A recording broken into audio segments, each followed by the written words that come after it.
They didn't even look surprised. That was the part that hit hardest. Not the words, not the decision, not even the replacement waiting outside with her smartphone and ring light. But the silence in the room when the sentence was passed, like everyone had rehearsed my funeral and forgotten to invite me.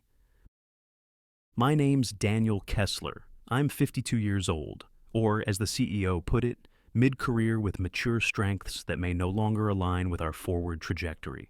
For the last 24 years, I was the senior strategy officer at Cortrex Solutions, a logistics tech firm I helped grow from 6 employees and a single rented warehouse to a multi-state operation with 3 verticals and annual revenue north of $300 million. I didn't inherit the company. I didn't marry into it. I built it block by block, quarter by quarter, during years when sleep and stability were optional luxuries. But this morning, I walked into what was supposed to be a quarterly planning session and found a long table lined with polite, unreadable faces. CFO legal. Even HR was there with her manila folder like she was doing me a favor. And across from me, sipping from a Cortrex-branded coffee cup like it wasn't a prop in a well-scripted scene, was Martin, the CEO. We'd shared late flights and war room weekends and bad sushi during audits. He didn't look at me like a friend. He looked at me like a formality. Dan, he said with that conciliatory tone that always comes before something terrible, your tenure here has been invaluable, but we're pivoting to a more dynamic market posture. We need leaders who embody agility, trend velocity, and, he checked his notes, deep fluency and generational segmentation. It took me a second to realize what he meant. They weren't reorganizing. They weren't reshuffling. They were replacing me. With whom? I asked, my voice even. He nodded toward the frosted glass doors. Through them, I saw a woman, barely 25, if I had to guess, wearing a pastel blazer and chunky sneakers, holding a tablet like it was a sacred artifact. Her name, I would learn later, was Roxy Madden, a self-described social engagement architect. Her master's thesis was about TikTok conversion funnels.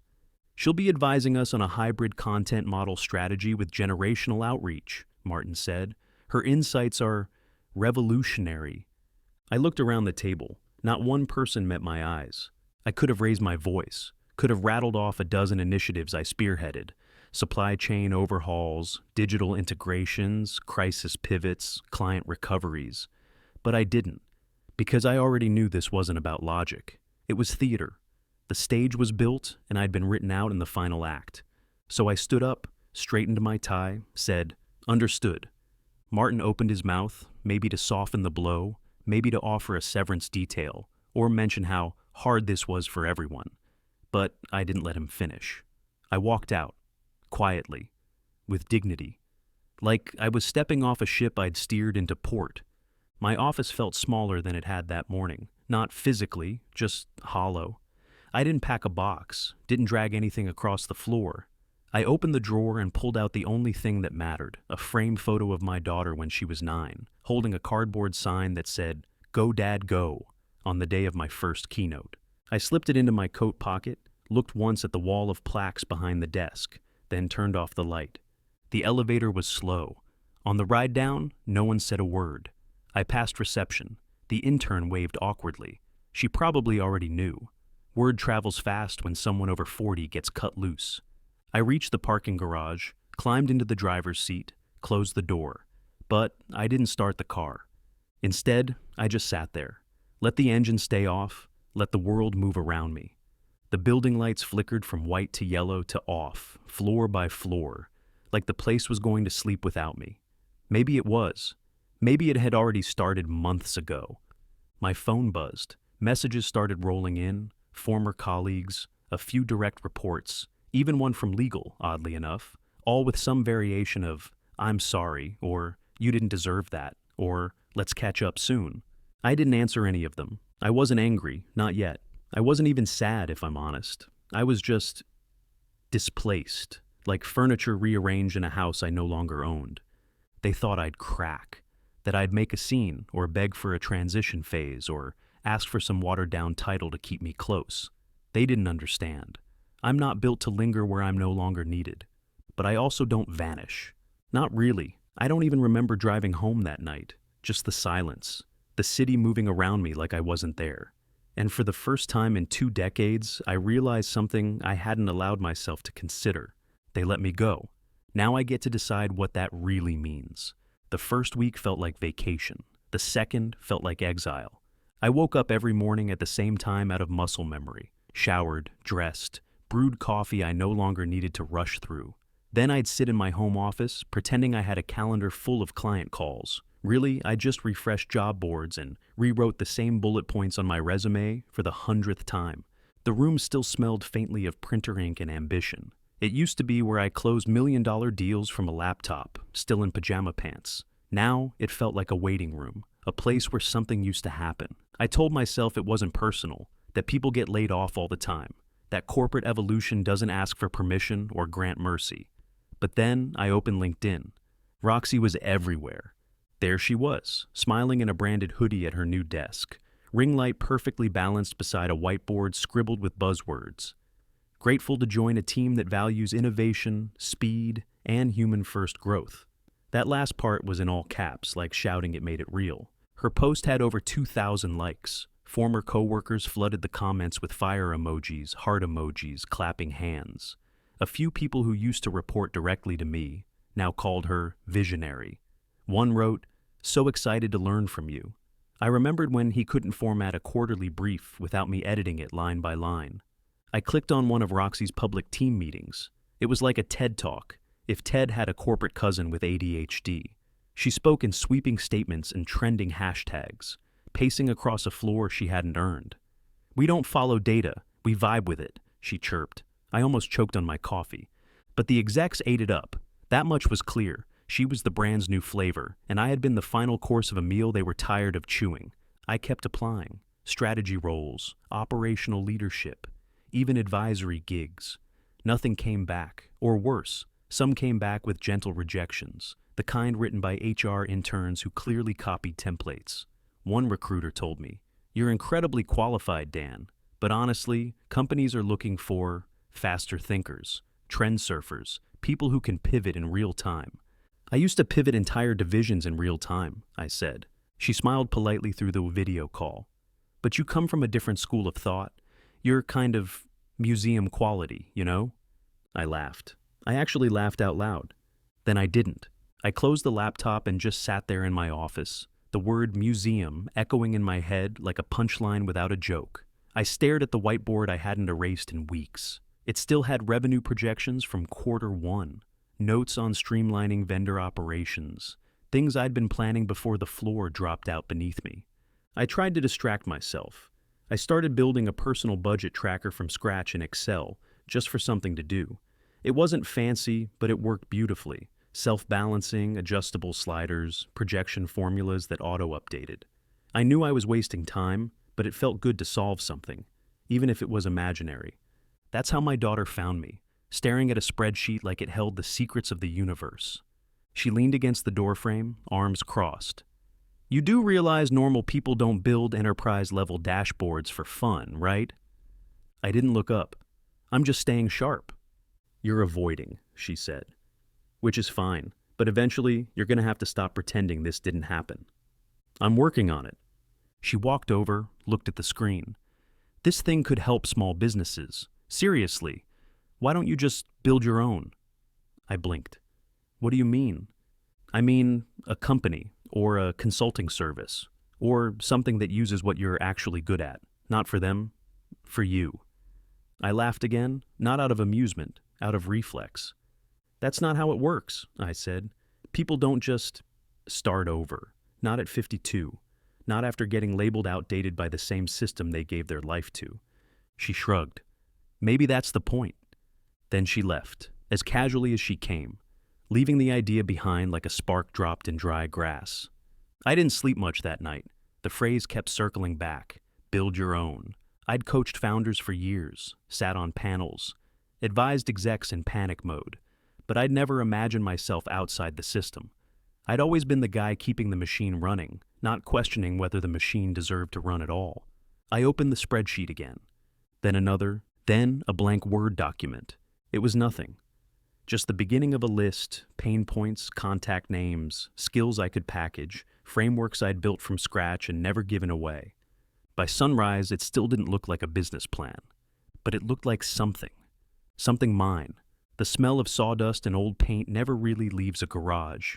I cleared mine out over 2 days, pushed the mower to the side, folded up decades of clutter into boxes I didn't bother labeling.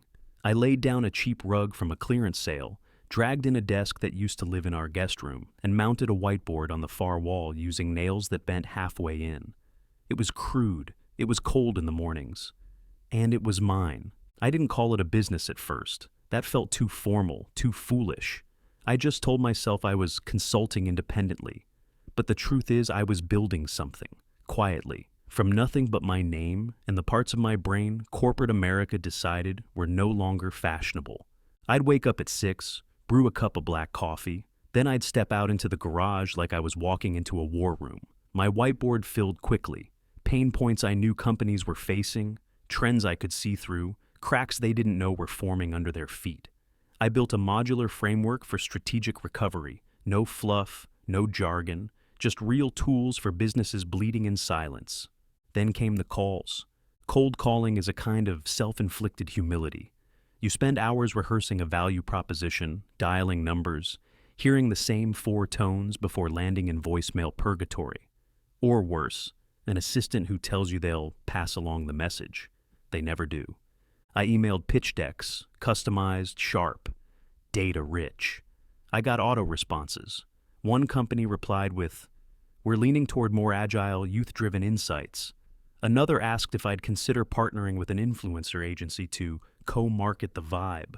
I didn't even know what that meant. Every rejection chipped away at something. Not pride, exactly. Just the thin layer of belief you wrap around your ambition to keep it from freezing. Then, 3 weeks in, I got a call back. It was a man named Brennan Stiles, founder of a mid-sized logistics firm out in Tulsa. He didn't bother with small talk. "You're the guy who wrote that LinkedIn piece about trend chasing killing operational depth?" "I am," I said cautiously. "You free to talk now?" I straightened in my chair. "Absolutely." He didn't sugarcoat it. They'd poured $250,000 into a viral brand campaign with a boutique firm run by 20-somethings. The problem? It spiked social traffic but torched back-end operations. Client orders lagged, customer service collapsed, refund rates doubled. They were hemorrhaging. "Everybody's telling me to double down," Brennan said. "Push harder on the campaign, get influencers, go bigger." He paused. "That sounds smart to you?" "No," I said flatly. "It sounds like treating a broken leg with a pair of new shoes." There was silence on the line. Then he laughed. "Can you be in Tulsa Monday?" I flew out that weekend, booked a budget hotel, and carried nothing but a legal pad, a laptop, and the framework I'd been building in my garage. I spent 2 days embedded with his ops team. I didn't give them buzzwords. I gave them maps, processes that scaled without sacrificing service, fulfillment timing models based on actual capacity, escalation flows that didn't require another damn app.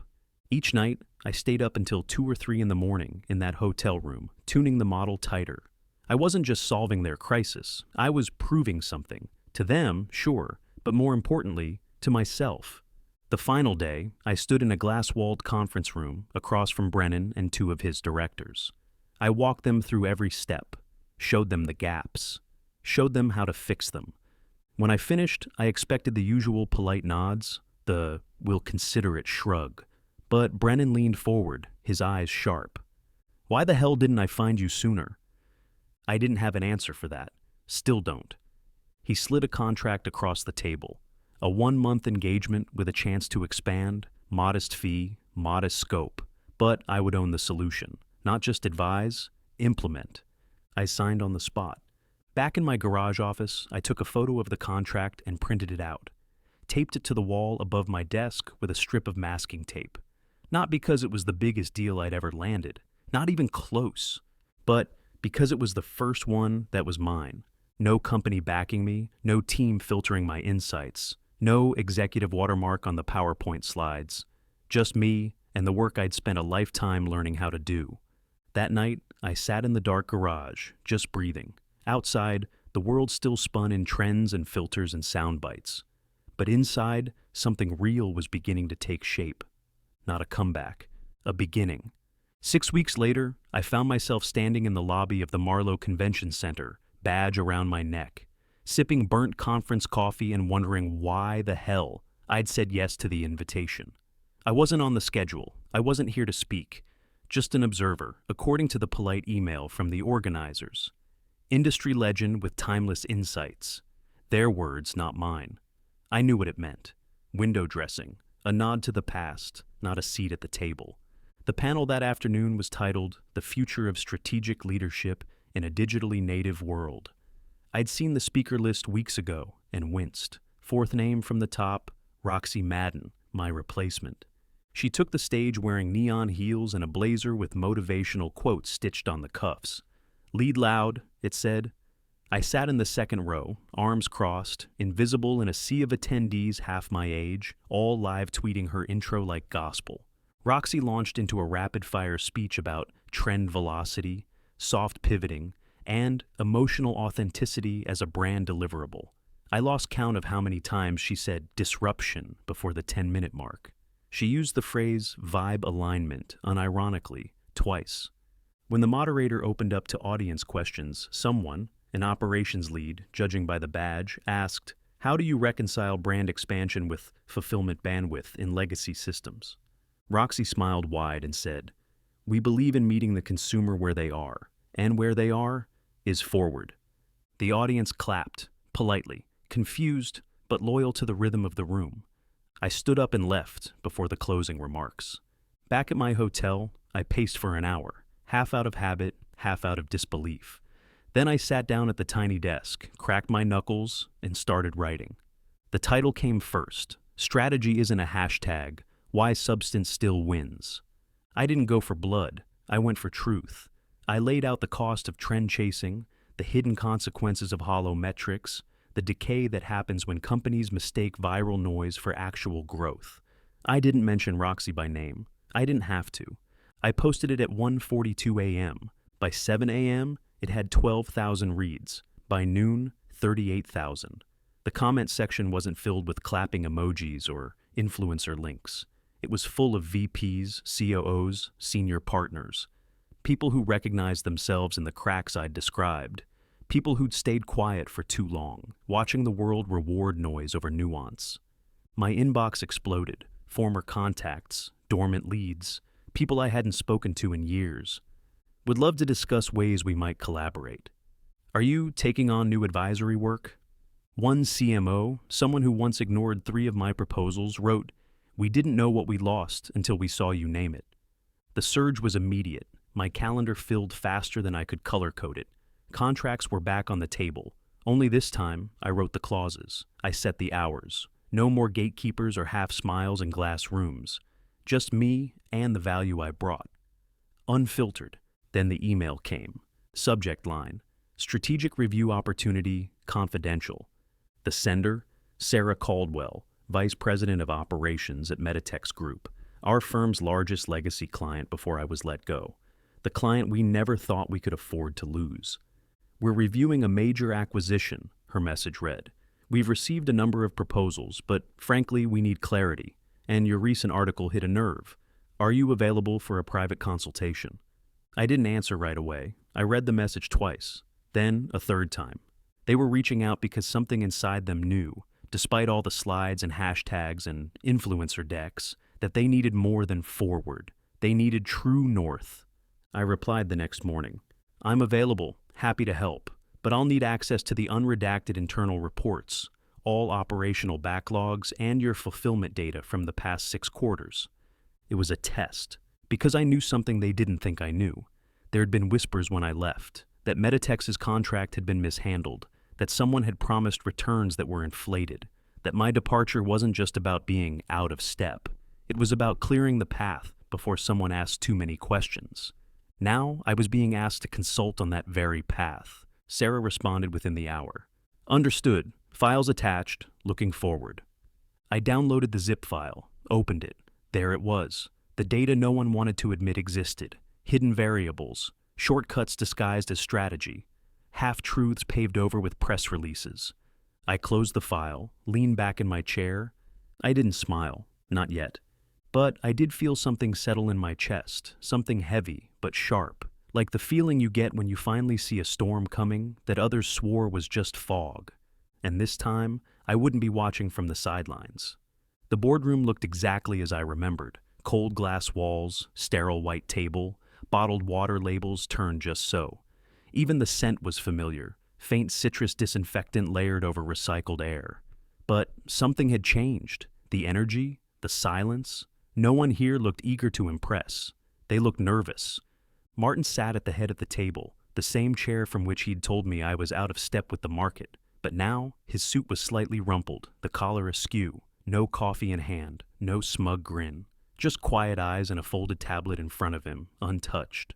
To his left sat the new CFO, someone I hadn't met before. Two more directors flanked the right. They didn't introduce themselves, they just waited. I opened my laptop and projected the findings. I didn't sugarcoat it. I walked them through the acquisition analysis they had asked for, along with the operational gaps they hadn't.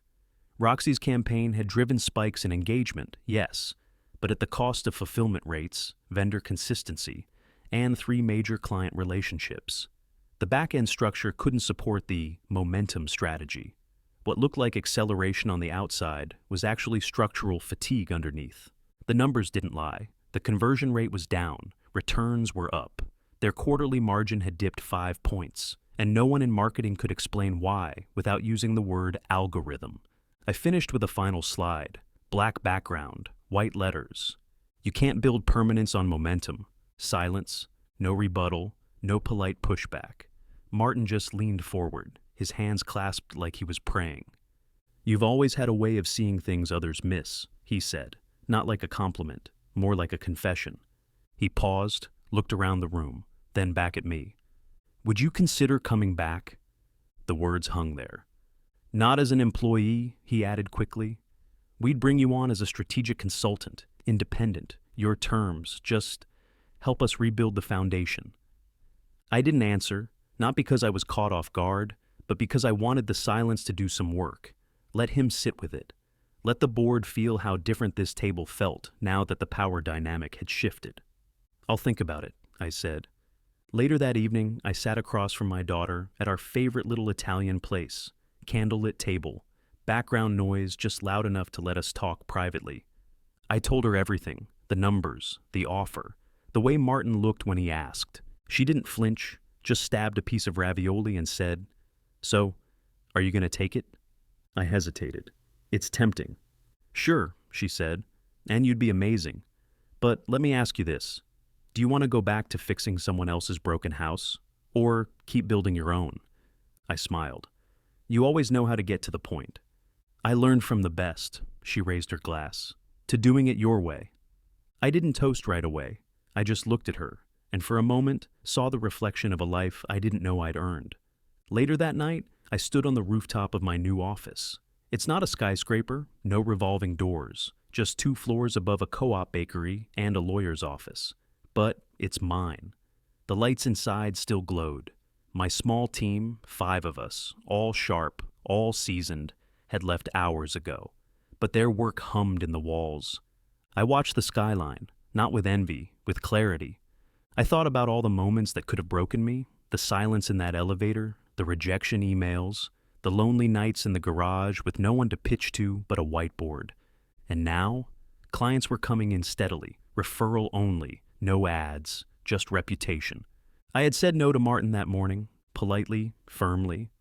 "I appreciate the offer," I'd told him, "but I'm not looking to plug holes in sinking ships. I'm building vessels that don't need rescuing."